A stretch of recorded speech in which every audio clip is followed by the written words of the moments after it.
آرزو یہی ہے کہ تعلیم قرآن عام ہو جائے، آرزو یہی ہے کہ تعلیم قرآن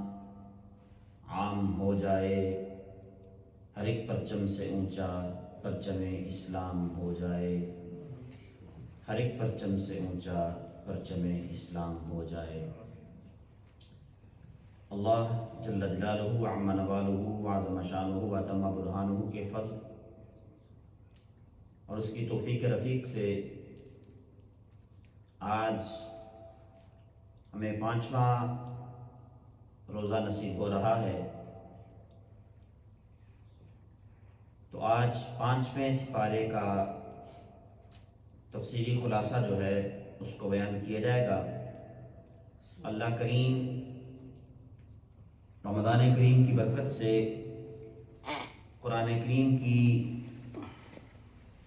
جو تعلیمات ہیں ان کو سمجھنے کی اور ان پر عمل کرنے کی توفیق عطا فرمائے۔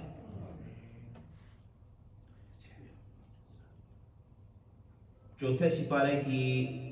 جو آخری آیت مبارکہ ہے اس کے اندر چونکہ ان رشتوں کا بیان ہوا جن کے ساتھ نکاح جائز نہیں ہے، اسی سلسلے کو آگے بڑھاتے ہوئے 5ویں سپارے کی ابتدا کے اندر بھی اسی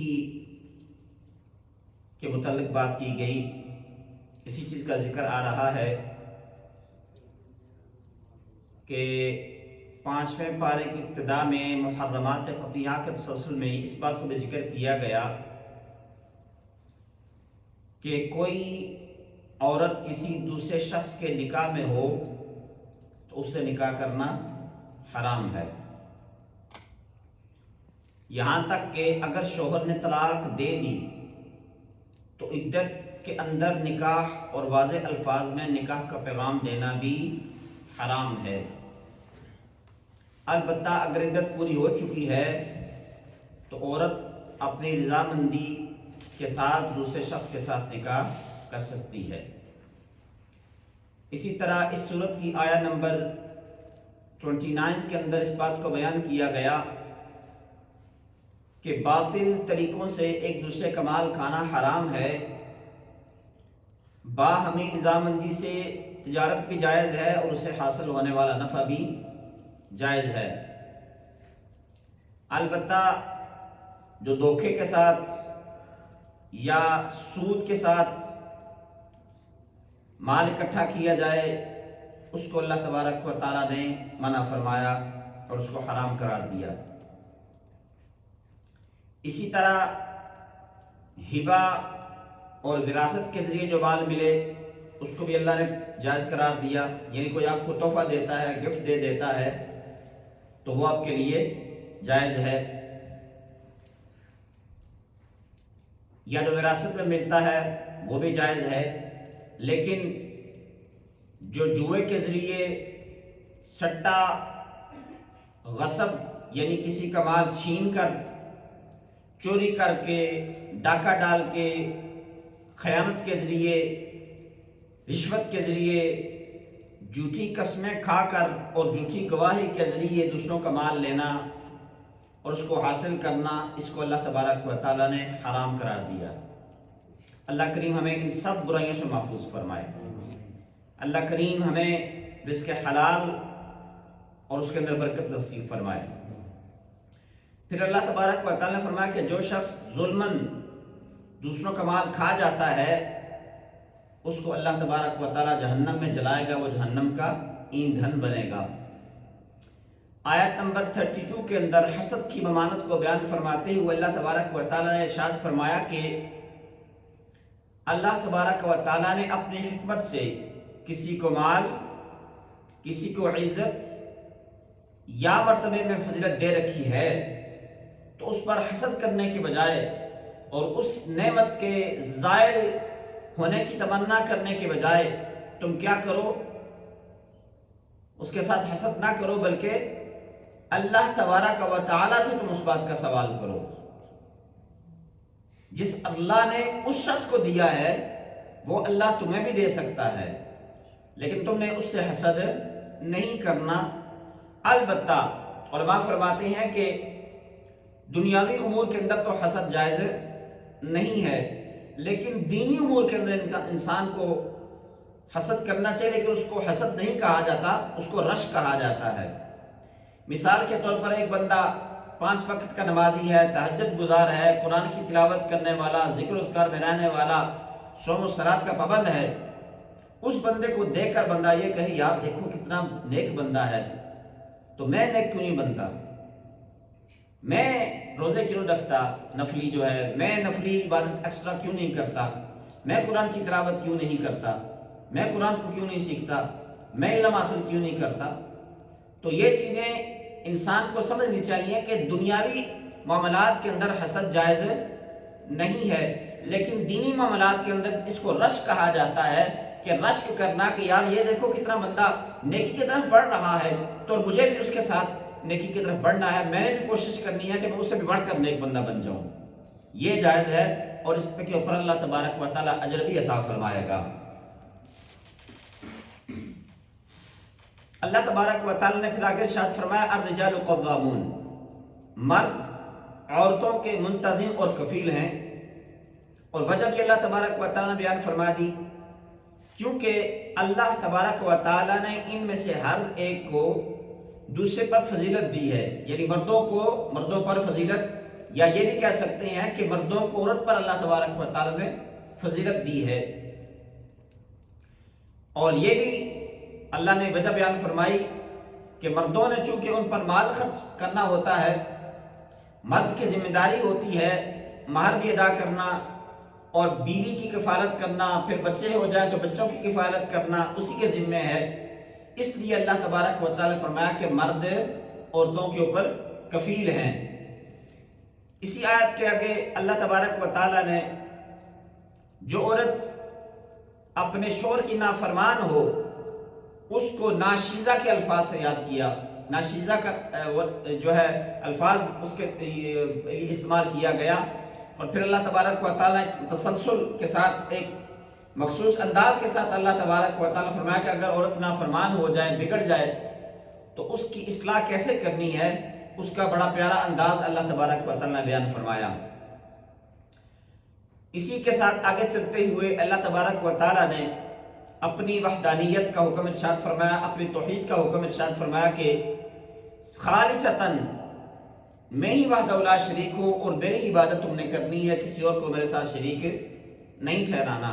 عبادت کسی اور کی نہیں کرنی۔ اور شرک کی تمام صورتوں سے اللہ تبارک و تعالیٰ نے منع فرمایا۔ اور دیکھیے کتنی پیاری بات ہے کہ اللہ نے اپنی وحدانیت کو بیان فرما کر اپنے آپ کے ساتھ کسی کو شریک نہ ٹھہرانے کا حکم دے کر اللہ تبارک و تعالیٰ کس بات کا حکم ارشاد فرما رہا ہے؟ اللہ تبارک و تعالیٰ فرماتا ہے حقوق العباد کا بھی خیال کرنا ہے۔ اللہ کا حق کیا ہے کہ اللہ کے علاوہ کسی کی عبادت نہیں کرنی، لیکن بندوں کے ساتھ تمہارے معاملات اچھے ہونے چاہیے، حقوق العباد کا بھی تم نے خیال کرنا ہے۔ اب حقوق العباد کے اندر اللہ کے بعد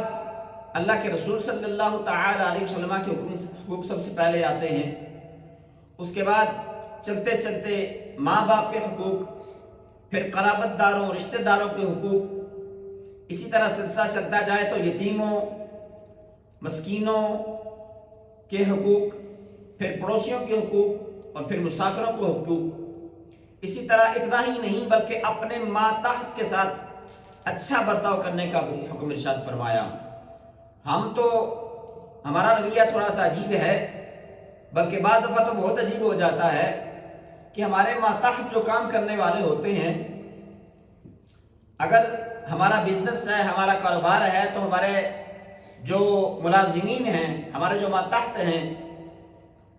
ہم تو اپنے آپ کو خدا سمجھ بیٹھتے ہیں اور ان کے ساتھ اس طرح کا معاملہ پیش کرتے ہیں۔ اللہ نے فرمایا ایسا نہیں ہے، خدا میں ہی ہوں، تم خدا بننے کی کوشش نہ کرو، تم میرے بندے ہو، اور جو بندہ تمہارے انڈر کام کر رہا ہے وہ بھی میرا بندہ ہے، اس کے بھی حقوق ہیں، تمہارے بھی حقوق ہیں، لہذا اس کے حقوق کی تلفی نہ کی جائے، اس کے حقوق کا بھی خیال رکھا جائے۔ پھر پڑوسیوں کی درجہ بندی فرماتے ہوئے، تقسیم فرماتے ہوئے اللہ تبارک و تعالیٰ پڑوسی دو قسم کے ہیں۔ ایک پڑوسی وہ ہے جو رشتہ دار بھی ہے، اور یہ قرابت داری یا رشتہ داری بھی ہو سکتی ہے، یعنی خونی رشتہ بھی اس کے ساتھ ہو سکتا ہے، یا اسلامی رشتہ بھی ہو سکتا ہے۔ یعنی پڑوسی دو قسم کے ہیں۔ ایک پڑوسی وہ ہے جو تمہارا قرابت دار ہے، اب قرابت دار سے مراد یا تو خونی رشتہ ہے یا اسلامی رشتہ ہے، یعنی آپ کا مسلمان بہن بھائی ہے تو وہ بھی آپ کا پڑوسی ہے، تو وہ بھی آپ کا قرابت دار ہے۔ پھر دوسرا پڑوسی وہ جو اجنبی ہے۔ اس اجنبی سے مراد کیا ہے کہ وہ جو رشتہ دار نہ ہو، نہ اس کے ساتھ خونی رشتہ ہو، نہ اس کے ساتھ آپ کے کلمے کا یا اسلامی رشتہ اس کے ساتھ موجود ہو، تو پھر وہ کسی اور مذہب کے ساتھ تعلق رکھتا ہے۔ اللہ نے یہ بھی فرمایا کہ اگر وہ تمہارے مذہب کے ساتھ تعلق نہیں رکھتا تو پھر تم نے اس کے ساتھ اچھا برتاؤ نہیں کرنا۔ اگر کلمہ پڑھنے والا ہے تو پھر اس کے ساتھ اچھا برتاؤ کرنا نہیں، بلکہ اللہ نے فرمایا کہ جو بھی تمہارا پڑوسی ہے، چاہے وہ تمہارا قرابت دار ہے، رشتہ دار ہے خونی یا اسلامی، یا وہ اجنبی ہے، یعنی اس کا تمہارے ساتھ خون کا بھی رشتہ باقی نہیں ہے اور تمہارے ساتھ اسلام کا رشتہ بھی باقی نہیں ہے، پھر بھی تو اس کے ساتھ تم نے اچھا سلوک اور اچھا برتاؤ کرنا ہے، اس کے ساتھ اچھے انداز سے پیش آنا ہے۔ اسلام کی یہی تعلیمات ہیں۔ لیکن افسوس ہے کہ غیر مسلم تو غیر مسلم رہے، ہم اپنے رشتہ داروں کے ساتھ اور اپنے جو اسلامی مسلمان ہیں ان کے ساتھ بھی ہمارا اچھا برتاؤ نہیں ہوتا ہے۔ بس اللہ کریم ہمیں عمل کی اور سمجھ کی توفیق عطا فرمائے۔ پھر اللہ تبارک و تعالی نے ایک تیسرا پڑوسی بیان فرمایا۔ دو پڑوسی تو ہو گئے جو ہمارے ارد گرد رہنے والے ہیں، اب تیسرا پڑوسی وہ ہے جس کے ساتھ دفتر یا کارخانے میں، سفر میں یا کلاس میں یا مجلس میں قربت کا تعلق ہو، یہ بھی آپ کا پڑوسی ہوتا ہے، چاہے ایک لمحے کا ہو۔ حضور علیہ السلام کی حدیث پاک کا مفہوم بیان کرتا ہوں کہ آپ نے فرمایا کہ جس کے ساتھ تم نے ایک لمحہ بھی گزارا اس کے حقوق کا تم نے خیال کرنا ہے، وہ تمہارا پڑوسی ہے۔ تم سفر پہ جا رہے تھے، کوئی بندہ ملاقات کے لیے تمہارے پاس سفر کے دوران تمہارے ساتھ آ کر بیٹھ گیا، چاہے وہ ایک لمحہ بیٹھا، ایک لمحے کے اندر بھی آپ نے اس کی حقوق کی تلفی نہیں کرنی۔ ہماری حالت یہ ہوتی ہے کہ ہم پورا سفر بھی گزار دیتے ہیں، بلکہ بعض دفعہ تو پوری زندگی گزار دیتے ہیں، تو ہمیں پتہ نہیں ہوتا پڑوسی والے کے حالات کیا ہیں اور پڑوسی والا ساتھ میں پڑوس رہنے والا کون ہے۔ تو یہ اسلام کی تعلیمات کے خلاف ہے، اسلام کی تعلیمات کے مطابق نہیں ہے۔ پھر اللہ تبارک و تعالیٰ نے تمام کے حقوق درجہ بدرجہ بیان فرمائے، یعنی ہر ایک کا اپنا حق ہے، گنجائش نہیں ہے وقت کے اندر ورنہ ان چیزوں کا بیان کیا جاتا۔ آیت نمبر 37 سے لے کر 40 تک بخل، ریاکاری کی ممانعت کو بیان فرمایا، یعنی اللہ تبارک و تعالیٰ نے تمہیں اگر عطا فرمایا ہے، اگر اللہ تبارک و تعالیٰ نے تمہیں حلال کی دولت عطا فرمائی ہے تو اس کا اظہار بھی ہونا چاہیے۔ یہ نہیں ہے کہ تمہارے بینکوں کے اندر ہزاروں لاکھوں کی تعداد میں اماؤنٹ پڑی ہوئی ہے اور تمہارے پہننے کا، کھانے اور رہنے سہنے کا انداز ایسا ہے جیسے تمہارے پاس تو کچھ ہے ہی نہیں ہے، یعنی بخیلی اللہ تبارک و تعالیٰ کو پسند نہیں ہے۔ دوسری طرف ہے فضول خرچی، فضول خرچی سے بھی اللہ تبارک و تعالیٰ نے منع فرمایا کہ فضول خرچی یہ شیطان کا بھائی ہونے کے مترادف ہے۔ فضول خرچ جو ہوتا ہے اس کو اللہ تبارک و تعالیٰ پسند نہیں فرماتا۔ اسی طرح جو بخیلی کرتا ہے وہ بھی اللہ تبارک و تعالیٰ کو پسند نہیں ہے۔ اللہ فرماتا ہے بندے میں نے تمہیں دیا ہے، استعمال کے لیے دیا ہے، کھانے پینے کے لیے، رہنے سہنے کے لیے دیا ہے، تو پھر بھی اگر تم جو ہے اس کو بس بینکوں کے اندر یا گھروں کے اندر چھپا کر رکھتے ہو، اللہ فرماتا ہے ایسا نہیں ہے۔ اگر میں نے تمہیں نعمت دی ہے اس نعمت کا اظہار کرو، یہ نہیں کہ شو آف کرو، شو آف سے منع فرمایا اور جو ہے کیا کہتے ہیں فضول خرچ سے بھی منع فرمایا، لیکن اللہ تبارک و تعالیٰ نے بخیلی سے بھی منع فرمایا ہے۔ لہذا بخیلی جو ہے یہ انتہائی ناپسندیدہ عمل ہے اللہ کے نزدیک اور اللہ کے رسول صلی اللہ علیہ وسلم کے نزدیک۔ پھر فرمایا کہ جس کو اللہ اور قیامت کے دن پر ایمان نہ ہو وہی ریاکاری کر سکتا ہے۔ اب ایمان والے کو ریاکاری نہیں کرنی چاہیے، ایمان والے کا ہر کام اللہ اور اللہ کے رسول صلی اللہ تعالی علیہ وسلم کی رضا کے مطابق ہونا چاہیے، اس کی نیت جو ہے اللہ کی رضا ہونی چاہیے۔ اور یہ بھی فرمایا کہ اللہ تبارک و تعالیٰ کسی کے اوپر ذرہ بر بھی ظلم نہیں فرماتا،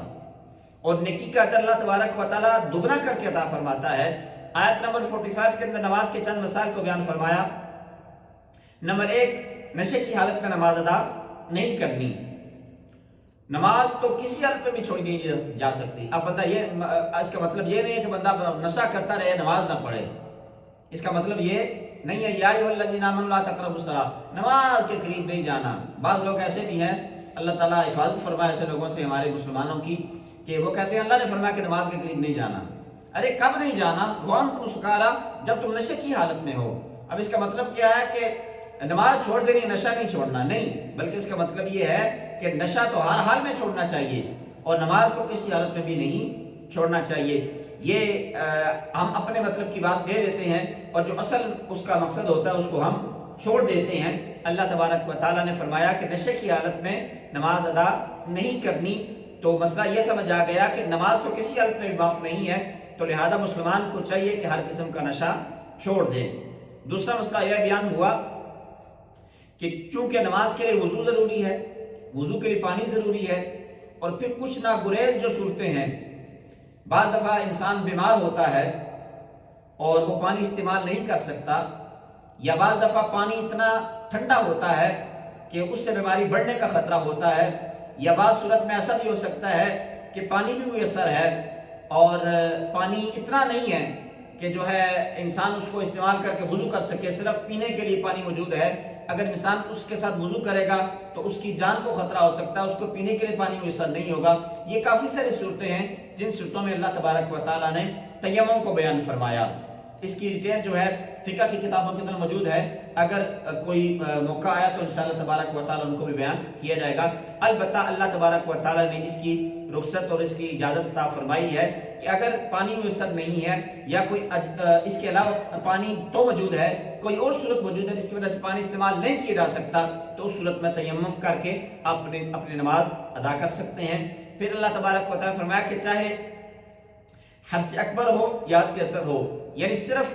انسان کا وضو بریک ہوا ہو یا اس کے اوپر غسل واجب ہو، دونوں صورتوں میں تیمم جائز ہے، اور تیمم کی اس صورت میں جو ہے انسان پاک ہو جائے گا اور اس کا جو ہے وضو اور غسل دونوں ہو جائیں گے۔ اگر پانی میسر نہیں ہے یا میسر تو ہے لیکن استعمال کی صورت نہیں ہے تو اللہ تبارک و تعالیٰ فرمایا کہ پھر بھی تم نے نماز ادا کرنی ہے۔ تیمم کا طریقہ اللہ تبارک و تعالیٰ کے رسول صلی اللہ تعالیٰ علیہ وسلم نے اس انداز سے بیان فرمایا کہ نیت یہ کرنی ہے کہ ایک بار پاک مٹی پر ہاتھ مارے اور اس سے چہرے کا مسح کریں، دوسرے بار ہاتھ مارے اور کوہنی سمیت دونوں ہاتھوں کا مسح کرے۔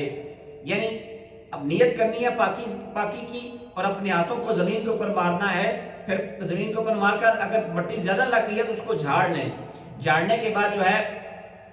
سب سے پہلے چہرے کا مسح کریں، جیسے وضو میں کرتے ہیں نا، پوری اپنا چہرہ دھوتے ہیں اچھی طرح سے، اسی طرح وہ مٹی والا جو ہاتھ ہے گرد والا اس کو اپنے چہرے کے اوپر پورے ایک ذرے کے اوپر جہاں پر بھی آپ نے وضو کرنا ہوتا ہے، کوئی بھی جگہ رہ نہ جائے اس کے اوپر اس کو اپنے مسح کرنا ہے۔ پھر دوسری بار اپنے ہاتھ مارنا ہے دوبارہ اور اس کو جھاڑ کر کونیوں سمیت دونوں ہاتھوں کا مسح کرنا ہے، یعنی سارا اسی طرح جیسا وضو میں کلر دھوتے ہیں یہ سارا اپنے کرنا ہے، کوئی جگہ رہ نہ جائے۔ اس کے بعد جو ہے یہ مسح کرنا ہے، اور اب اللہ تبارک و تعالیٰ فرمایا کہ زمین کی جنس سے جو بھی ہو لیکن پاک چیز ہو اس کے اوپر تیمم کرنا جائز ہے۔ میں نے پہلے بھی عرض کیا کہ یہ مسائل جو ہے فقہ کے مسائل ہیں، اور یہ ٹاپک چونکہ ہمارا فقہ کا نہیں ہے، صرف قرآن کا خلاصہ بیان کرنا مقصد ہے، اس لیے میں زیادہ ڈیٹیل میں نہیں جانا چاہتا۔ آیت نمبر 46 کے اندر یہودیوں کی ایک بہت بری خصلت کا ذکر ہے کہ وہ اللہ تبارک و تعالیٰ کے کلام میں تحریف کرتے ہیں، یعنی تبدیلی کرتے ہیں، چینجنگ کر کے اللہ تبارک و تعالیٰ کے کلام کو لوگوں کے سامنے بیان کرتے ہیں، اور جب انہیں اللہ تبارک و تعالیٰ کا حکم سنایا جاتا ہے تو وہ منہ سے تو کہہ دیتے ہیں ہم نے سن لیا اور ہم نے مان لیا، وہ منہ سے اللہ تبارک و تعالیٰ کا جب انہیں حکم دیا جاتا ہے تو وہ ہم نے سنا اور اطاعت کیا، یعنی ہم نے اس کو مان بھی لیا اور سن بھی لیا، یہ کہنے کے بجائے وہ کیا کہتے ہیں ہم نے سنا اور ہم نے نافرمانی کی، نعوذ باللہ۔ فرق صرف ہمارا اور جو ہے اہل یہودیوں کا یہ ہے کہ ہم تو کہتے ہیں کہ ہم نے سنا اور ہم نے اطاعت کی، لیکن منہ سے کہتے ہیں، دل سے ہم نہیں کہتے. وہ جو ہے زبان سے تو کہتے ہیں ہم نے سنا، اور زبان سے یہ بھی کہتے ہیں کہ ہم نے نافرمانی کی، ہم نے مانا بھی سنا تو ہے لیکن مانا نہیں ہے. لیکن ہم چونکہ مسلمان ہیں، اپنے آپ کو مومن کہتے ہیں، مسلمان کہتے ہیں، لیکن ہماری حالت یہ ہے کہ ہم یہ تو کہتے ہیں کہ ہم نے سنا ہے اور ہم نے مانا ہے، لیکن ہم مانتے صرف زبان سے، دل سے نہیں مانتے. دل سے ماننے کا مطلب تو یہ ہوتا ہے کہ جو اس کے اندر حکم بیان ہوا انسان اس کے اوپر بھی عمل کرے، تو اس کو دل سے ماننا کہتے ہیں. لہذا ہمیں بھی چاہیے کہ جتنا ہم زبان سے کہتے ہیں تو اقرار باللسان و تصدیق بالقلب، یعنی دل کی تصدیق بھی ہونی ضروری ہے. پھر اللہ تبارک و تعالیٰ نے وہی جو پہلے حکم ارشاد فرمایا تھا اسی کو بیان فرماتے ہوئے ارشاد فرمایا کہ وراعنا، ہماری رعایت کیجئے کہ کلمہ کہ وہ زبان پھیر کر راعینا، اس کی تفصیل میں چونکہ بیان کر چکے پہلے اس بارے کے اندر، تو اللہ تبارک و تعالیٰ نے اس لفظ کو حضور علیہ السلام کی بارگاہ میں استعمال کرنے سے منع فرمایا. اور یہ ان کی اللہ اور اللہ کے رسول صلی اللہ تعالی علیہ وسلم سے نفرت اور فطری خباثت کی وجہ سے ہے، اور اسی وجہ سے اللہ تبارک و تعالیٰ کی ان پر لعنت برستی ہے. اللہ تبارک و تعالیٰ نے فرمایا کہ جس طرح تم کلمات الہی کو بگاڑتے ہو، اس کی سزا کے طور پر تمہاری صورتیں بھی بگاڑ دی جائیں گی. اللہ اکبر. اللہ نے فرمایا کہ اگر تم قرآن کی یا اللہ تبارک و تعالیٰ کی جو دیگر کی کلام ہے، آسمانی کتابیں ہیں، ان کے کلام کو تم بگاڑتے ہو، ان کے معنی چینج کرتے ہو، تو اللہ تبارک و تعالیٰ فرمایا تمہاری صورتیں بھی میں تبدیل کر دوں گا، تمہاری شکلیں بھی میں بگاڑ دوں گا. اللہ اکبر. آیت نمبر 48 کے اندر اللہ تبارک و تعالیٰ فرمایا کہ اللہ تبارک و تعالیٰ شرک کے گناہ کو کسی صورت میں معاف نہیں فرماتا، اس کے علاوہ جس کے لیے چاہے اس سے کم تر گناہوں کو معاف فرما دیتا ہے. پھر فرمایا اہل کتاب بت اور شیطان پر ایمان لاتے ہیں. اب سمجھنے کی بات یہ ہے کہ آپ نے دیکھا ہوگا کہ اس لفظ کو زیادہ استعمال کیا جاتا ہے کہ شرک معاف نہیں ہوگا، شرک معاف نہیں ہوگا، شرک معاف نہیں ہوگا، شرک معاف نہیں ہوگا. اگرچہ اللہ تبارک و تعالیٰ فرمایا کہ شرک معاف نہیں ہوگا، لیکن شرک کے ساتھ کوئی اور بھی ہے جس کو معاف نہیں کیا جا سکتا، وہ ہے کفر. جب تک کفر بندے کے اندر موجود ہے اور شرک جو ہے وہ کفر کے ساتھ ہی ہے، تو صرف شرک کا رٹا لگا لینا کہ شرک شرک شرک شرک شرک معاف نہیں ہوگا. اور پھر بعض نام نہاد مسلمان ایسے ہیں جو مسلمانوں کو مشرک کہتے ہیں، مسلمانوں کے ساتھ شرک کی تہمت لگاتے ہیں. یہ ان کا استعمال زیادہ ہوتا ہے کہ شرک معاف نہیں ہوگا، اور یہ مسلمان شرک کر رہا ہے، یہ مسلمان شرک کر رہا ہے، لہذا کفر بھی معاف نہیں ہوگا. یہ بھی انسان کو ذہن میں رکھنا چاہیے. جیسا کہ رات 5ویں پارے کے آخر کے اندر اس بات کو بیان کیا گیا کہ لم یکن اللہ لیغفر لہم ولا لیہدیہم سبیلا، کہ اللہ تبارک و تعالیٰ جو ہے ایمان کے بعد اگر بندہ کفر کرے تو اس کو کسی صورت میں معاف نہیں فرمائے گا، اس کے لیے کوئی رستہ نہیں ہے. لہذا ہمیں یہ بات سمجھنی چاہیے کہ شرک کے ساتھ ساتھ کفر بھی ہے ایسا گناہ جس کی معافی نہیں ہے جب تک اس سے توبہ نہ کی جائے. اور پھر اللہ نے فرمایا کہ اہل کتاب بت اور شیطانوں پر ایمان رکھتے ہیں. اہل کتاب جو ہیں وہ بتوں پر بھی اور شیطانوں پر بھی ایمان رکھتے ہیں، حالانکہ ایسا نہیں ہونا چاہیے. ان کا ایمان اللہ اور اللہ کے رسول صلی اللہ تعالیٰ علیہ وسلم اور اللہ تبارک و تعالیٰ کے احکامات پر ہونا چاہیے. قرآن کریم نے اس بات کو بھی بیان فرمایا کہ ختم المرسلین صلی اللہ تعالیٰ علیہ وسلم اہل کتاب کی دعوت کے سبب آپ کو نبوت کا عطا کیا جانا، یہ اہل کتاب کی دعوت کا سبب یہ تھا کہ آپ علیہ السلام کو چونکہ ختم نبوت عطا فرمائی گئی اور آپ کو نبوت عطا فرمائی گئی، اس لیے جو ہے اہل کتاب آپ سے حسد کرتے اور آپ سے دشمنی رکھتے. حالانکہ اس سے پہلے ابراہیم علیہ السلام اور آپ علیہ السلام کی اولاد جو ہے اس کو بھی اللہ تبارک و تعالیٰ نے کتاب و حکمت اور بادشاہت کا اعزاز عطا فرمایا تھا. اللہ فرماتا ہے جسے میں چاہوں جیسے نواز سکتا ہوں، مجھے کوئی روکنے ٹوکنے والا نہیں ہے. پھر فرمایا کہ یہود کو ان کی نافرمانیوں کی وجہ سے جہنم کا سخت عذاب دیا جائے گا. جب ان کی کھالیں جل چکی ہوں گی انہیں نئی کھالیں دی جائیں گی اور پھر دوبارہ عذاب دیا جائے گا. یعنی ایک بار انسان کا جسم جلے گا، جلنے کے بعد سڑ جائے گا، اس کے بعد دوبارہ اس کو جو ہے درست کیا جائے گا، پھر اس کو آگ میں ڈالا جائے گا، پھر جلا جائے گا، پھر اس کو تندرست کیا جائے گا، پھر جلا جائے گا. اللہ تبارک و تعالیٰ فرماتا ہے کہ اس طرح ان کو عذاب دیا جائے گا. آیت نمبر 58 کے اندر اللہ فرمایا کہ امانتیں ان کے حقداروں کو اور جب فیصلہ کرنے لگو تو انصاف کے ساتھ فیصلہ کرو۔ یہ بات بھی بڑی قابل غور اور قابل عمل ہے۔ ہمارے اندر اس طرح کی بہت سی برائیاں پائی جاتی ہیں کہ امانت کس کو دینی ہے۔ اب اس کے اندر تفصیل اتنی زیادہ ہے کہ اگر اس کے اوپر ایک گھنٹہ بھی اسپیچ کی جائے تو بھی کم ہے امانت کے اوپر۔ تو امانت جس کا جو حق ہے، جو جس چیز کا اہل ہے، وہ اس کو چیز سونپنا۔ اگر کسی چیز کو آپ ایسی چیز دے رہے ہیں جو اس کا اہل نہیں ہے، مثال آپ سمجھ سکتے ہیں، اگر کوئی بندہ گاڑی چلا نہیں سکتا تو آپ اس کو گاڑی چلانے کے لیے دیں گے؟ نہیں دیں گے۔ تو ایک مثال، دنیاوی مثال کے ذریعے آپ کے سامنے بیان کر رہا ہوں کہ کوئی بھی ایسا عمل ہو یا کوئی بھی ایسی ذمہ داری ہو جس کا وہ اہل نہیں ہے، اس کو وہ ذمہ داری دی جائے تو یہ امانت میں خیانت ہے۔ اور ایک بندہ اہل ہے اس چیز کا تو اس کو وہ چیز نہ دی جائے اور دوسرے کو دی جائے جو اس کا اہل نہیں ہے، تو یہ امانت کے اندر خیانت ہے۔ اور انصاف کے ساتھ فیصلہ کرو۔ ہم دعوے تو بڑے کرتے ہیں، ہم بڑے منصف ہیں، ہم بڑے انصاف پسند ہیں، لیکن جب حقیقت کے ساتھ حقیقت آتی ہے، جب بات فیصلے کی آتی ہے تو اس وقت ہمیں انصاف یاد نہیں رہتا، یا ہمارے نزدیک وہ انصاف ہوتا ہے جو ہم کر رہے ہوتے ہیں، در حقیقت وہ اللہ کے نزدیک اور اللہ کے رسول صلی اللہ علیہ وسلم کے نزدیک یا حقیقت میں وہ انصاف نہیں ہوتا، ہم اس کو انصاف سمجھ رہے ہوتے ہیں۔ یہ ہماری غلط فہمی ہے، بس اللہ پاک ہمیں سمجھ کی توفیق عطا فرمائے۔ اور اس کے بعد اللہ تبارک و تعالیٰ نے فرمایا کہ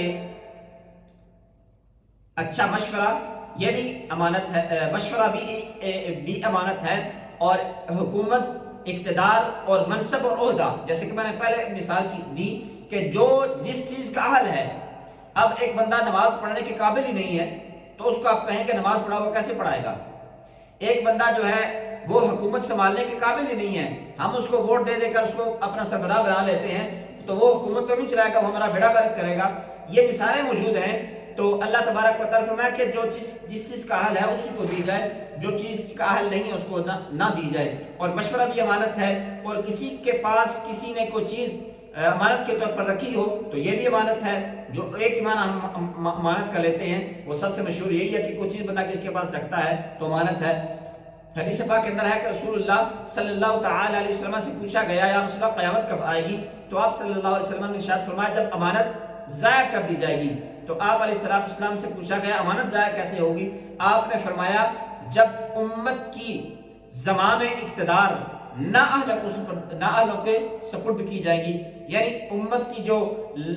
ہے اقتدار جو ہے وہ کسی نااہل کی صورت اہل کو دیا جائے گا تو اس وقت قیامت قریب آ جائے گی۔ لہذا ہمیں اس کے اوپر غور کرنا چاہیے اور اس کے اوپر عمل بھی کرنا چاہیے۔ آیت نمبر 59 کے اندر فرمایا کہ اے مومنو، اللہ تبارک و تعالیٰ کی اطاعت کرو اور رسول کی اطاعت کرو، اور جو تم میں سے صاحب اختیار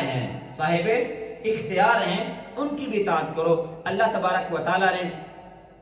اس کے اندر رسول اللہ صلی اللہ تعالی علیہ وسلم کی غیر مشروط اطاعت کا حکم ارشاد فرمایا کہ ہر حال میں میرے نبی علیہ السلام کی اطاعت فرمانی کرنی ہے اور اس کا تمہیں صلہ دیا جائے گا۔ اہل اقتدار کی اطاعت مشروط ہے، رسول اللہ صلی اللہ تعالی علیہ وسلم کی اطاعت مشروط نہیں ہے، غیر مشروط ہے، ہر حال میں رسول کی پیروی کرنی ہے۔ لیکن جو اہل اقتدار ہیں ان کی پیروی مشروط ہے، اگر وہ اللہ اور اللہ کے رسول کے حکم کے مطابق تمہیں حکم دے تو ان کی اطاعت ہے، اگر وہ تمہیں اللہ اور اللہ کے رسول کے حکم کے خلاف حکم دے تو پھر ان کی اطاعت ضروری نہیں ہے۔ اور اگر اہل اقتدار کے ساتھ کسی معاملے کے جائز یا ناجائز ہونے کے بارے میں اختلاف ہو جائے تو اللہ نے فرمایا کہ قرآن کی صورت میں اس کا فیصلہ ہوگا، اپنی مرضی یا اپنی سمجھ کے مطابق فیصلہ نہیں کرنا بلکہ قرآن اور اسلام کے مطابق اس کا فیصلہ فرمانا ہے۔ آیت نمبر 66 سے لے کر 63 تک منافقین کی مکروہ چالیں اور دو رخ پن کو بیان کیا گیا کہ منافق جو ہیں وہ مکروہ چالیں چلتے ہیں اور ان کے دو رخ ہوتے ہیں، ایک جگہ پہ ان کا چہرہ اور ہوتا ہے، دوسری جگہ پہ ان کا چہرہ اور ہوتا ہے، ایک جگہ پہ وہ ایک بندے کے ساتھ مخلص ہوتے ہیں، دوسری جگہ پہ اسی کے ساتھ اس کے خلاف ہوتے ہیں، اس کے برعکس چل رہے ہوتے ہیں۔ اس کے بعد اہل ایمان کے لیے ایک ایمان افروز جو ہے نوید اللہ تبارک و تعالیٰ نے بیان فرمائی، یعنی بشارت اللہ نے فرمائی اور فرمایا کہ ہم نے ہر رسول کو صرف اس لیے بھیجا ہے کہ اس اللہ کے اذن سے اس کی اطاعت کی جائے، اور جب یہ اپنی جانوں پر ظلم کر بیٹھے تو اے رسول صلی اللہ علیہ وسلم یہ آپ کے پاس آ جائیں اور اللہ سے اپنے گناہوں کی بخشش مانگیں اور آپ بھی ان کی سفارش فرمائیں اور ان کے دعائے مغفرت فرمائیں، تو اللہ تبارک و تعالیٰ ان کی توبہ کو ضرور قبول فرمائے گا، کیونکہ اللہ تبارک و تعالیٰ بے حد رحم فرمانے والا ہے۔ یہ جو آیت ہے یہ حضور علیہ السلام کے زمانہ اقدس میں اس پر عمل تھا، اور آج سے لے کر قیامت تک یہ سلسلہ جاری رہے گا۔ یعنی یہ صرف یہ نہیں ہے کہ حضور علیہ السلام دنیا کے اندر موجود تھے ظاہری طور پر تو پھر حضور کی بارگاہ میں جا کر اللہ تبارک و تعالیٰ کی بارگاہ میں معافی مانگی جائے، بلکہ آج بھی اگر کوئی رسول اللہ صلی اللہ تعالی علیہ وسلم کے در پاک پہ جا کر اپنی حاجت پیش کرتا ہے، اللہ سے معافی مانگتا ہے، اور اس کے معافی مانگنے میں، اس کی توبہ میں اگر اخلاص موجود ہو، تو رسول اللہ صلی اللہ تعالی علیہ وسلم آج بھی اپنے روضہ انور کے اندر اس کی جو ہے شفاعت، اس کی سفارش اللہ کی بارگاہ میں کرتے ہیں، تو اللہ تبارک و تعالیٰ اس بندے کو ضرور اپنی رحمتوں سے نوازتا ہے، اس کے گناہوں کو معاف فرما دیتا ہے۔ اور پھر اتنا ہی نہیں ہے، علماء فرماتے ہیں کہ ایک بندہ مدینہ شریف نہیں جا سکتا، حضور کی بارگاہ میں حاضر نہیں ہو سکتا، تو وہ کیا کرے گا؟ اگر اس نے توبہ کرنی ہے تو وہ کیا کرے؟ تو علماء فرماتے ہیں اس کا طریقہ یہ ہے کہ انسان سچے دل سے رب کی بندگی کے لیے جو ہے نوافل ادا کرے، نوافل ادا کرنے کے بعد حضور کی بارگاہ کا وسیلہ پیش کر کے، حضور کی عظمت کا وسیلہ پیش کر کے اللہ تبارک و تعالیٰ کی بارگاہ سے معافی مانگے، تو اللہ تبارک و تعالیٰ اس کو معاف فرمائے گا، اس کی توبہ کو قبول فرمائے گا، اور یہ سلسلہ قیامت تک جاری رہے گا جب تک کہ توبہ کا دروازہ کھلا ہے۔ آیت نمبر 65 کے اندر یہ بیان فرمایا کہ ایمان کی لازمی شرط یہ ہے کہ رسول اللہ صلی اللہ تعالی علیہ وسلم کو اپنے مقدمات میں قطعی حاکم تسلیم کریں، یعنی ایمان والا اس وقت تک ایمان والا نہیں ہو سکتا جب تک حضور علیہ السلام کو اپنا حاکم نہ مان لے۔ حضور علیہ السلام کو اپنا حاکم مانے گا تو اس کا ایمان قابل قبول ہے اور قابل عمل ہے، اور آپ علیہ السلام کے فیصلے کو دل اور جان سے تسلیم کرنا یہ اہل ایمان کے لیے ضروری ہے۔ آیت نمبر 69 کے اندر فرمایا کہ جو اللہ کے رسول صلی اللہ تعالی علیہ وسلم کی اطاعت کرے تو وہ آخرت میں ان لوگوں کے ساتھ ہوگا جن پر اللہ تبارک و تعالیٰ نے انعام فرمایا۔ اب جن پر انعام فرمایا وہ کیا ہیں؟ وہ انبیاء ہیں، صدیقین ہیں، شہداء ہیں، اور اللہ تبارک و تعالیٰ کے صالحین یعنی نیک بندے ہیں۔ اس کے بعد اللہ تبارک و تعالیٰ نے جہاد کے بارے میں احکام اور ہدایت اور کامیابی کی بشارتیں بیان فرمائیں، مسلمانوں کو خبردار کیا کہ ایسے عالم میں جب معاشرے کے کمزور لوگ، عورتیں اور بچے مدد کے لیے پکار رہے ہوں اور یہ کہہ رہے ہوں کہ ہمیں ظالموں کو بستی سے نکال دو، تو مظلوموں کی مدد کے لیے ان پر میدان جہاد میں آنا لازم ہے۔ یعنی جب کہیں پر بھی ایک عالم کے اندر، دنیا میں کہیں پر بھی جب معاشرے کے اندر کمزور لوگ اور بچے جو ہیں، عورتیں جو ہیں، وہ ظلم و ستم کا شکار ہو رہے ہوں، تو ہمیں کیا کرنا چاہیے؟ ہمیں ان کی مدد کے لیے اٹھ کھڑا ہونا چاہیے، اور اللہ تبارک و تعالیٰ کے اس حکم کے اوپر ہمیں عمل کرنا چاہیے، اور ان کو ظالموں کے ظلم سے نجات دلانے کے اندر اپنا کردار ادا کرنا چاہیے۔ اللہ کریم دنیا میں جہاں کہیں پر بھی ظلم و ستم ہو رہا ہے، اللہ کریم ہم ان تمام جہاں کہیں پر بھی ہے دنیا میں جس کونے پر بھی، اللہ کریم ان کی حفاظت فرمائے، اور اللہ کریم تمام مسلمانوں کو جو ہے ان کے لیے متحد اور متفق ہو کر ان کے لیے جو ہے ان کو ظلم سے نجات دلانے کے لیے کوشش کرنے میں اپنا کردار ادا کرنے کی توفیق عطا فرمائے۔ آیت نمبر 76 اور اس کے بعد والی آیات میں یہ بتایا گیا کہ منافق موت کے خوف سے جہاد سے دور رہتے ہیں۔ پہلے بھی بیان کیا گیا 4 سپارے کے اندر کہ جو ہے منافق یہ سمجھتے ہیں کہ ہم جہاد پر نہیں جائیں گے تو موت سے بچ جائیں گے، موت ہمیں نہیں آئے گی۔ یہاں پر بھی اسی بات کو بیان کیا جا رہا ہے کہ منافق موت کے خوف سے جہاد سے دور رہتے ہیں، لیکن اللہ نے فرمایا کہ اینما تکونوا یدرککم الموت ولو کنتم فی بروج مشیدہ، تم جہاں کہیں پر بھی چھپ جاؤ، اگرچہ تم مضبوط سے مضبوط قلعوں میں چلے جاؤ، موت تمہیں آ کر رہے گی، موت سے تم بھاگ نہیں سکتے۔ منافق ہر کامیابی کو اپنی طرف اور ہر برائی کو نعوذ باللہ رسول اللہ صلی اللہ تعالی علیہ وسلم کی طرف منسوب کرتے ہیں۔ ہمارے معاشرے میں بھی ایسے لوگ موجود ہیں جو اگر اچھائی کوئی ہو جائے تو وہ کہتے ہیں یار ہم نے کی ہے، اگر کوئی غلط ہو جائے تو اس کو دوسروں کے ذمہ لگا دینا، اگر کوئی کام اچھا ہو گیا ہے تو جی میں نے کیا ہے، ہم نے کیا ہے، اور اگر کوئی غلط ہو گیا ہے، نہیں ہم نے نہیں کیا، یہ تو فلاں کی وجہ سے ہوا ہے، یہ ہمارا حال ہے اور یہ منافقین کا طریقہ تھا، ہمیں ایسا نہیں کرنا چاہیے۔ اگر انسان ہے، انسان سے غلطی ہو سکتی ہے، کمی بیشی ہو سکتی ہے، تو اللہ تبارک و تعالیٰ کی بارگاہ سے انسان کو سچے دل سے توبہ کر لینی چاہیے اور ہٹ درمی کے ساتھ یا اس طرح کے منافقانہ حرکتیں نہیں کرنی چاہیے۔ اسی طرح اللہ تبارک و تعالیٰ نے فرمایا کہ حالانکہ خیر اور شر جو ہے سب اللہ تبارک و تعالیٰ کی جانب سے ہے۔ اللہ نے فرمایا محبوب صلی اللہ علیہ وسلم فرما دیجئے دنیا کا سامان بہت تھوڑا ہے اور اہل تقویٰ کے لیے آخرت بہتر ہے۔ پہلے بھی میں نے عرض کیا کہ انسان یہ سمجھتا ہے کہ یہ دنیا کا جو مال ہے جس کے پاس ہے وہی اللہ کے نزدیک پسندیدہ ہے، ایسا نہیں ہے، بلکہ اللہ نے فرمایا کہ دنیا کا سامان جتنا بھی زیادہ ہو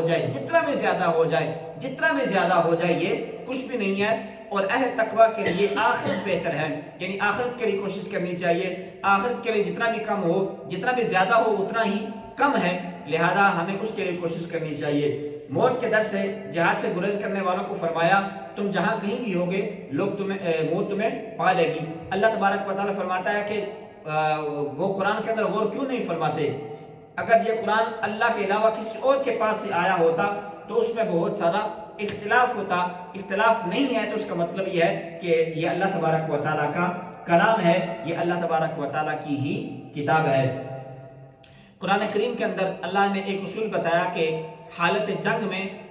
امن اور خوف یعنی فتح اور شکست کے حوالے سے ہر سنی سنائی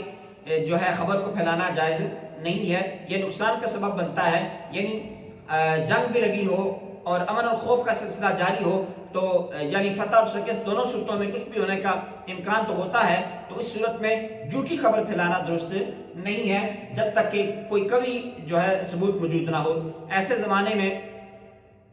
خبروں پر نگرانی کا اہتمام ہونا چاہیے کہ کس خبر کی اشاعت مسلمان کے لیے مفید اور کس خبر کی اشاعت جو ہے مسلمان کے لیے نقصان دہ ہے۔ جو خبر مسلمانوں کے لیے نقصان دہ ہو وہ خبر نہیں چلانی چاہیے۔ اللہ تبارک و تعالیٰ بس ہمیں عمل کی توفیق عطا فرمائے۔ اس کے اوپر بھی بات کی جا سکتی ہے لیکن ضرورت نہیں ہے اور وقت بھی نہیں ہے۔ آیت نمبر 86 کے اندر معاشرتی آداب کو بیان کیا گیا، یعنی دنیا میں جب ہم ایک دوسرے کے پاس جاتے ہیں ملتے ہیں تو اللہ تبارک و تعالیٰ نے بڑا پیارا انداز بیان فرمایا کہ جب تمہیں کسی بھی لفظ سے کوئی سلام کرے، کسی بھی لفظ سے تمہیں کوئی سلام کرے تو تم اس سے بہتر الفاظ میں جواب دو، تم اس سے بہتر الفاظ میں جواب دو۔ جیسا کہ اگر کوئی بندہ کہتا ہے السلام علیکم تو اس کے جواب میں وعلیکم السلام ورحمۃ اللہ وبرکاتہ، یا اللہ نے فرمایا کہ کم از کم انہی الفاظ میں جواب دے دو۔ جیسا کہ کوئی بندہ کہتا ہے السلام علیکم تو اس کے جواب میں کم از کم وعلیکم السلام کہنا یہ ضروری ہے، اور بالکل ہی اس کے سلام کا جواب نہ دینا یہ درست نہیں ہے۔ زمانہ جنگ میں مسلمانوں کو کئی طرح کے لوگوں سے واسطہ پڑتا ہے۔ نمبر 1 وہ منافقین جو دل سے مسلمانوں کی تباہی کا سوچتے رہتے ہیں اور ناکامی کے بارے میں سوچتے رہتے ہیں، ان کے لیے فرمایا نہ تو انہیں اپنا دوست بناؤ، نہ ان کے ساتھ کوئی رعایت کرو، بلکہ ان کا قلع کما کر دو۔ پھر نمبر 2 کچھ لوگ وہ ہوتے ہیں جو جنگ سے بھاگنا چاہتے ہیں، نہ مسلمانوں سے لڑنا چاہتے ہیں، نہ اپنی قوم کی حمایت میں لڑنا چاہتے ہیں، یا وہ ایسی قوم کے پاس چلے جاتے ہیں جن کے ساتھ مسلمانوں کا جنگ نہ کرنے کا معاہدہ ہو، یعنی بس جنگ سے بچنے کے لیے کوئی نہ کوئی بہانہ تلاش کرتے ہیں۔ تو قرآن نے فرمایا کہ اگر وہ جنگ سے کنارہ کش ہو جائیں اور مسلمانوں سے نہ لڑیں اور مسلمانوں کو صلح کا پیغام دے دیں تو مسلمانوں کو بھی چاہیے کہ ان کے ساتھ تصادم نہ کریں۔ اگر وہ لڑنا نہیں چاہتے تو خام خواہ ان کے ساتھ جو ہے زیادتی نہ کی جائے، ان کے ساتھ بھی لڑائی جھگڑا نہ کیا جائے۔ اسی طرح ایک مسئلہ یہ بھی بیان ہوا کہ منافقین کا ایک گروہ وہ تھا جو مسلمانوں اور اپنی قوم دونوں کے ساتھ امن سے رہنا چاہتا تھا۔ منافقین کا گروہ ایسا تھا جو مسلمانوں اور اپنی قوم دونوں کے ساتھ امن سے رہنا چاہتا تھا، لیکن ان کے اندر کی کیفیت اور تھی۔ ان کی کیفیت یہ تھی کہ اگر ان کی قوم کی طرف سے مسلمانوں پر جنگ مسلط کی جائے تو اس میں کود پڑتے تھے۔ تو اللہ تبارک و تعالیٰ نے فرمایا کہ یہ تو منافقت ہے اور یہ اپنے آپ کو بچانے کے لیے ہے۔ تو قرآن نے فرمایا کہ اگر وہ مسلمانوں سے الگ نہ ہوں اور مسلمانوں کو صلح کا پیغام نہ دیں اور موقع ملنے پر مسلمانوں کو نقصان پہنچائیں تو اللہ تبارک و تعالیٰ نے فرمایا کہ مسلمانوں کو بھی حق ہے کہ موقع ملنے پر ان کا قلع کما کر دیں۔ یعنی اگر دھوکے کے ساتھ کوئی آپ کے ساتھ معاملہ کرتا ہے تو اسلام نے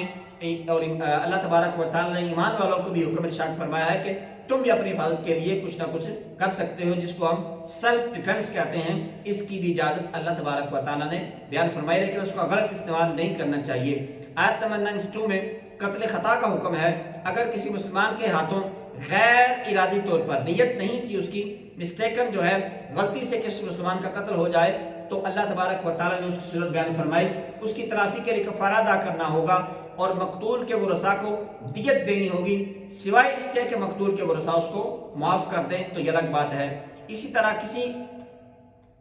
معاہد قوم کا کوئی فرد مسلمان کے ہاتھوں سے قتل ہو جائے تو اس کا بھی یہی حکم ہے۔ اگر کسی مسلمان کے ہاتھوں کسی دشمن قوم کا کوئی فرد غلطی سے قتل ہو جائے تو اس کے لیے بھی کفارہ ہے۔ کفارہ ایک مومن غلام کو آزاد کرنا، اور اگر مومن غلام دستیاب نہ ہو، جیسا کہ اب دنیا کے اندر غلامی کا رواج ختم ہو چکا ہے، اسلام کو یہ قبول بھی نہیں ہے۔ اسلام غلامی سے نجات دلانے کے لیے آیا ہے، اسلام غلام بنانے کے لیے نہیں آیا۔ تو کفار جو ہے کفارات یہ بنتا ہے کہ 2 مہینے کے مسلسل روزے رکھیں، اللہ تبارک و تعالیٰ سے معافی مانگے، اللہ تبارک و تعالیٰ اس قتل کی سزا کی جو ہے وہ معافی عطا فرما دے گا۔ پھر اللہ تبارک و تعالیٰ نے قتل خطا کی دیت حدیث پاک کے اندر بیان فرمائی۔ رسول اللہ صلی اللہ علیہ وسلم نے فرمایا کہ 1000 طلائی دینار یا 10,000 چاندی کے درہم یا 100 اونٹ قتل خطا کی ذیلی اقسام جو ہے، یہ کیونکہ یہ فقہ کا مسئلہ ہے، یہ اگر کوئی ایسا مسئلہ پیش ہے تو اس کا مطالعہ کیا جا سکتا ہے یا علماء سے پوچھا جا سکتا ہے، کیونکہ یہ ٹاپک ہمارا نہیں ہے، ہم اس کو ڈسکس نہیں کریں گے۔ آیت نمبر 93 کے اندر قتل عمد یعنی جان بوجھ کر کسی بے قصور انسان کو قتل کرنا، اس کی جان کو ضائع کرنا، اللہ تبارک و تعالیٰ نے فرمایا کہ یہ جہنم کی ایندھن بننے کا سبب ہے، تم جہنم کے اندر جاؤ گے۔ اگر کسی مسلمان کو جو ہے حرام سمجھ کر قتل کیا ہے، جب تک اللہ تبارک و تعالیٰ کی مشیت کا تقاضا ہو مدت دراز تک جہنم میں رہے گا۔ اگر قتل ناحق کو حلال جان کر جو ہے قتل کیا ہے تو ہمیشہ جہنم میں رہے گا۔ اگر کوئی مسلمان کسی مسلمان کو قتل کر دیتا ہے تو اس کو اللہ تبارک و تعالیٰ نے فرمایا کہ اگر اس نے مسلمان کو اس کے قتل کو حلال سمجھ کر قتل کیا ہے تو اللہ تبارک و تعالیٰ اس کو ہمیشہ کے لیے جہنم میں رکھے گا۔ اگر اس نے حرام سمجھ کر لیکن حرام سمجھا بھی ہے، اس کو قتل بھی کیا ہے، تو پھر اللہ تبارک و تعالیٰ جیسے چاہے اس کے ساتھ فیصلہ فرمائے، جب تک چاہے اس کو جہنم میں رکھے اور جب چاہے تو اس کو جہنم سے نکال کر جنت بھی عطا فرما دے، یہ اللہ کی مشیت کے اوپر ہے۔ پھر اسی صورت کے اندر اس کو بھی بیان کیا گیا کہ قتل ناحق کی صورت میں قاتل سے قصاص لیا جا سکتا ہے اور کسی مالی بدلی پر صلح بھی کی جا سکتی ہے، یا بغیر کسی مالی بدلی کی صورت میں مقتول کے جو ولی ہیں وہ معاف بھی کر سکتے ہیں، وہ معاف کرتے ہیں تو اس سے بڑا کوئی بات نہیں ہے، یہ بہت بڑے اجر کی بات ہے۔ آیت نمبر 95 کے اندر اس بات کو بیان کیا کہ جو لوگ جہاد سے کنارہ کش ہیں ان کا درجہ ان کے برابر نہیں ہو سکتا جو اپنی مال اور جان سے اللہ کی راہ میں جہاد کرتے ہیں، یعنی برابر نہیں ہو سکتے۔ البتہ جو بیماری یا ضعف کی وجہ سے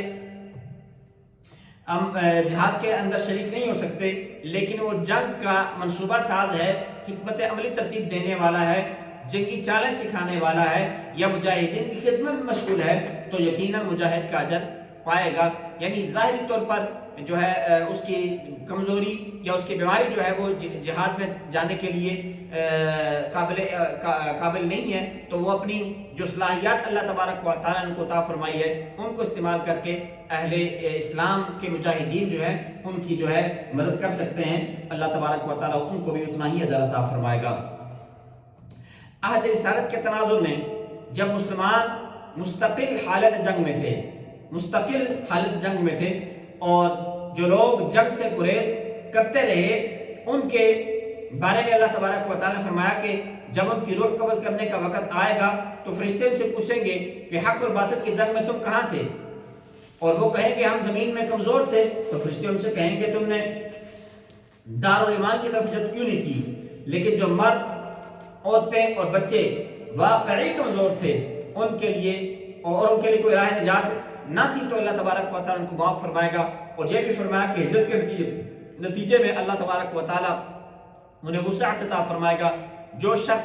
ہجرت کے ارادے سے اپنے گھر سے روانہ ہو جائے اور اسی دوران اسے موت آ جائے تو اس کا اجر اللہ تبارک و تعالیٰ کے ذمے ہیں. یعنی ایک مشہور صحابی ہیں، وہ جو ہے ہجرت کر کے مدینہ شریف کی طرف مکہ سے جا رہے تھے، تو دوران ہجرت جو ہے ان کو موت نصیب ہو گئی. تو اللہ تبارک و تعالیٰ نے ان کی شان میں اس آیت کو نازل فرمایا کہ ان کا جو ثواب ہے، اگر تو ان کی ہجرت مکمل نہیں ہوتی، وہ مدینہ شریف پہنچے نہیں تھے، لیکن نیت چونکہ انہوں نے کر لی تھی اور وہ ہجرت کے لیے نکل چکے تھے، تو اللہ تبارک و تعالیٰ ان کو پورا اس کا اجر عطا فرمائے گا. آیت نمبر 101 اور بعد کی آیت کے اندر مسافر کے لیے نماز میں قصر کا حکم ارشاد فرمایا. اسی طرح عین فقہ حنفی میں مسافت سفر کی مقدار جو ہے 98 کلومیٹر فقہ حنفی کے مطابق سفر کی مقدار ہے. اگر اس مقدار کے جتنا آپ نے سفر کرنا ہے تو اس وقت آپ مسافر کہلائیں گے، شرعی مسافر. اور اس کے بعد آپ نے قصر نماز ادا کرنی ہے. نماز اور جماعت اتنا لازمی فریضہ اللہ تبارک و تعالیٰ نے بیان فرمایا کہ حالت جنگ کے اندر بھی اللہ نے فرمایا کہ نماز نہیں چھوٹ سکتی اور جماعت بھی نہیں چھوڑی جا سکتی. چنانچہ اللہ تبارک و تعالیٰ نے جنگ کی حالت میں نماز با جماعت ادا کرنے کا حکم بیان فرمایا کہ اس کو کیسے ادا کرنا ہے. امن کی حالت ہو تو معمول کے مطابق نماز ادا کریں. بے شک نماز مومنوں پر مقررہ وقت پر فرض کی گئی ہے. اللہ نے فرمایا کہ جو گناہ کا کام کرے یا اپنی جان پر ظلم کرے پھر اللہ تبارک و تعالیٰ سے مغفرت طلب کرے تو اللہ تبارک و تعالیٰ کو وہ رحیم پائے گا اور ہر شخص کی بدعمالیوں کا وبال اسی کے اوپر آئے گا. انسان یہ نہ سوچے کہ میں آج غلط کر رہا ہوں تو میرے ساتھ غلط نہیں ہوگا. جو وہ بوئے گا وہ کاٹے گا، جو آج کرے گا کل اسی کے ساتھ وہی کیا جائے گا. لہذا انسان کو ہر حال میں اچھا انداز اپنانا چاہیے، اچھے انداز کے ساتھ برتاؤ کرنا چاہیے تاکہ اس کے ساتھ بھی اچھا برتاؤ ہو سکے. مت یہ سوچے بندہ کہ یار میں آج کسی عہدے پر فائز ہوں تو میں جو چاہوں کر لوں، جو چاہے کر لوں اور مجھے کوئی پوچھنے والا نہیں، مجھے کوئی روکنے ٹوکنے والا نہیں ہے. آج تم حاکم ہو کل تم محکوم بن جاؤ گے تو پھر تمہارے اوپر بھی کوئی حاکم آ سکتا ہے. اس لیے ان چیزوں کے اندر میان و روی اختیار کرنی چاہیے اور اللہ کے رسول صلی اللہ تعالی علیہ وسلم کے احکامات کو کسی صورت میں بھلانا نہیں چاہیے. اللہ تبارک و تعالیٰ فرمایا کہ جو شخص ہدایت کے ظاہر ہونے کے بعد رسول صلی اللہ تعالی علیہ وسلم کی مخالفت کرے اور تمام مسلمانوں کے راستے کے خلاف چلے تو ہم اسے اسی کی طرف پھیر دیں گے جسے اس نے خود اختیار کیا ہے. یعنی ہدایت اس کے سامنے موجود تھی، اللہ تبارک و تعالیٰ نے اس کو سارا راستہ دکھا دیا، پھر بھی اس نے رسول علیہ السلام کی مخالفت کی تو اللہ فرماتا ہے کہ ٹھیک ہے پھر جاؤ، جہنم کی طرف جانا چاہتے ہو تو جاؤ، اسی میں رہو اور ہمیشہ تمہارا ٹھکانہ جہنم ہی رہے گا. اس میں واضح طور پر وعید ہے کہ کسی شخص کا مسلمانوں کے اجماعی راہ سے ہٹ کر اپنے لیے الگ راہ متعین کرنا جہنم کا راستہ اختیار کرنے کے جیسا ہی ہے. یعنی ایک مسلمانوں کا جو ہے ایک شعار موجود ہے اور مسلمانوں کی ایک جماعت موجود ہے اور اس کے مطابق وہ اپنی دین اسلام کے مطابق زندگی گزار رہے ہیں تو ایک بندہ اٹھتا ہے وہ آ کر اپنا جو ہے مذہب بنا لیتا ہے، اپنا ایمان بنا لیتا ہے اور اپنے ایک نئے راستے کا جو ہے وہ متراشی بن جاتا ہے. تو اللہ نے فرمایا کہ ایسا کرنا جائز نہیں ہے. اگر وہ اس طرح کرے گا تو بے راہ روی کا شکار ہوگا. لہذا ہمیں ان لوگوں کا راستہ اختیار کرنا ہے جنہوں نے اللہ اور اللہ کے رسول صلی اللہ تعالی علیہ وسلم کے احکامات کے مطابق اپنی زندگی گزاری ہے.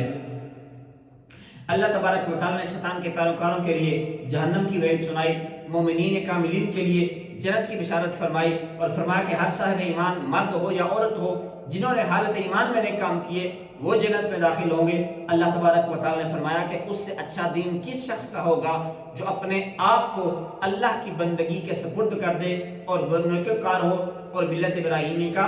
پیروکار ہو. یعنی جو اللہ اور اللہ کے رسول صلی اللہ علیہ وسلم کی ذات پر ایمان لے آئے اور ملت ابراہیمی کا پابند رہے، اس سے اچھا دین کسی کا نہیں ہو سکتا. آیت نمبر 135 کے اندر اللہ نے فرمایا کہ اے مومنو انصاف پر مضبوطی سے قائم رہنے والے اللہ کے لیے گواہی دینے والے بن جاؤ، خواہ یہ گواہی تمہاری ذات کے خلاف ہو. یعنی اللہ کی رضا کے لیے اپنے خلاف گواہی دینی پڑے تو بھی اس سے گریز نہ کرو. اپنے خلاف تو تم گواہی دے رہے ہو لیکن اللہ اور اللہ کے رسول کی مخالفت میں تم نہیں جا رہے، لہذا یہ تمہارے لیے بہت بڑی بات ہے اور بڑی بہادری بھی ہے دنیاوی اعتبار سے، لیکن ایمان کا تقاضا بھی یہی ہے کہ تم جو ہے اگر اپنے خلاف بات ہو تو اس کے اوپر بھی اللہ اور اللہ کے رسول صلی اللہ تعالی علیہ وسلم کی مخالفت نہ کرو، بلکہ اس کی اطاعت کے اندر اپنے خلاف بھی گواہی دے دو۔ اور پھر فرمایا کہ یا وہ گواہی جو ہے تمہارے ماں باپ، تمہارے رشتہ داروں کے خلاف ہو تو پھر بھی اس کے ساتھ جو ہے انصاف کے ساتھ پیش آنا ہے، اور اللہ تبارک و تعالیٰ اور اللہ کے رسول صلی اللہ تعالی علیہ وسلم کے خلاف نہیں جانا، چاہے امیر ہو یا غریب ہو۔